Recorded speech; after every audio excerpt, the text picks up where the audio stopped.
রাধে রাধে বন্ধুরা, সকলে কেমন আছেন? আশা করি সবাই খুব ভালো আছেন ও সুস্থ আছেন। সামনে আসতে চলেছে যোগিনী একাদশী। এই একাদশী কবে পালিত হবে, সম্পূর্ণ সময়সূচি এবং পালনের সময়, যোগিনী একাদশীর মাহাত্ম্য, যোগিনী একাদশীর দিন কি খাবেন কি খাবেন না, সম্পূর্ণ জানতে পারবেন ভিডিওর মাধ্যমে। তো অবশ্যই ভিডিওটি শেষ পর্যন্ত দেখতে থাকুন।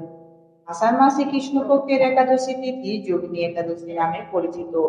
শাস্ত্রমতে যোগিনী একাদশী ব্রত পালন করলে ৮৮,০০০ ব্রাহ্মণদের ভোজন করানোর সমান ফল পাওয়া যায়। শুধু তাই নয়, যোগিনী একাদশী ব্রত পাপ নাশ তো করেই, পাশাপাশি অভিশাপ থেকেও মুক্তি প্রদান করে। এছাড়াও এই একাদশীর ব্রত পালন করলে বিষ্ণু ও লক্ষ্মী প্রসন্ন হন। আষাঢ় মাসে কৃষ্ণপক্ষের একাদশী তিথিতে যোগিনী একাদশী ব্রত পালিত হয়।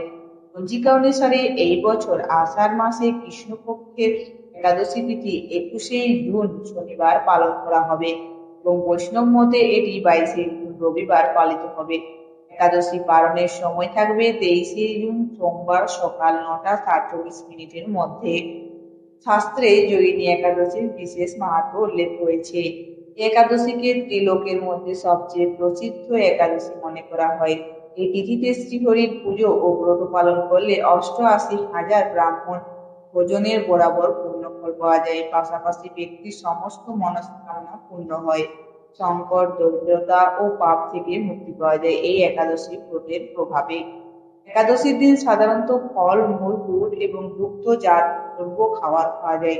এছাড়াও কিছু সবজি যেমন মিষ্টি আলু, আলু, পেঁপে, টমেটো, কুমড়ো, ফুলকপি ইত্যাদি খাওয়া যেতে পারে। তবে